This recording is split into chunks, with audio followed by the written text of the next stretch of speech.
చాలామంది 3 గంటల ప్రార్థన, తెల్లవారుజామున 3 గంటల ప్రార్థన గురించి చెప్తూ ఉంటారు.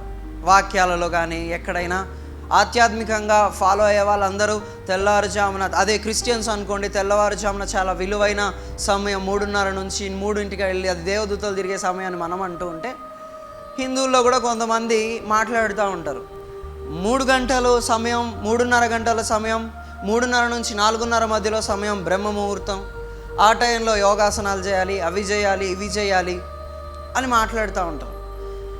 కానీ ప్రియమైన సహోదరి సహోదరుడా, తెల్లవారుజామున 3ంటికి చేసే ప్రార్థనకి ఎంత విలువ అయితే ఉందో,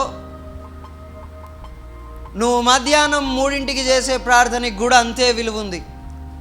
ఇది నేను చెప్తా ఉన్న విషయం కాదు, భక్తుడైన దావీదు చెప్తూ ఉన్న విషయం ఏంటి అంటే, నేను ప్రార్థించుట సాయంకాల నైవేద్యం వలె నీ సన్నిధికి చేరునుగాక. దావీదు చేసే ప్రార్థన, ఆయన పెట్టుకున్న టైమింగ్స్లో సాయంకాల ప్రార్థన 3 గంటలకి చేసే ప్రార్థన, అది ఎలా వెళ్తూ ఉంది అంటే డైరెక్ట్గా దేవుని సన్నిధికి ధూపంలా వెళ్ళిపోతూ ఉంది. ప్రియమైన సహోదరి సహోదరుడా,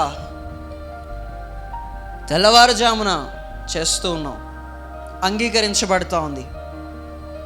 తర్వాత సమయం చాలా ఇంపార్టెంట్. సమయాన్ని బట్టి, టైమింగ్ను బట్టి ప్రతిదాని విలువ మారుతూ ఉంటుంది. సమయం దాటిపోయిన తర్వాత కొన్ని విలువైన సమయాలు ఉంటాయి. మనం దేవునికి విలువైన సమయాలు, నువ్వు లేవగానే అయి ఉండొచ్చు, లేదా నువ్వు పడుకునేటప్పుడు అయి ఉండొచ్చు, దేవుణ్ణి కార్యం చేసినప్పుడు ఆయన జ్ఞాపకం చేసుకునే విధానం అయి ఉండొచ్చు. ఇలా నువ్వు కొన్ని ప్రత్యేకమైన ప్రార్థనలు చేయాల్సిన అవసరం ఉంది.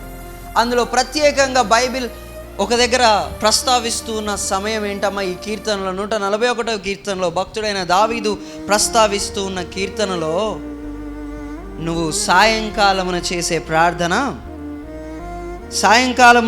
ప్రార్థన నైవేద్యం వలె దేవుని సన్నిధికి చేరుతోంది. హల్లెలూయా, హల్లెలూయా.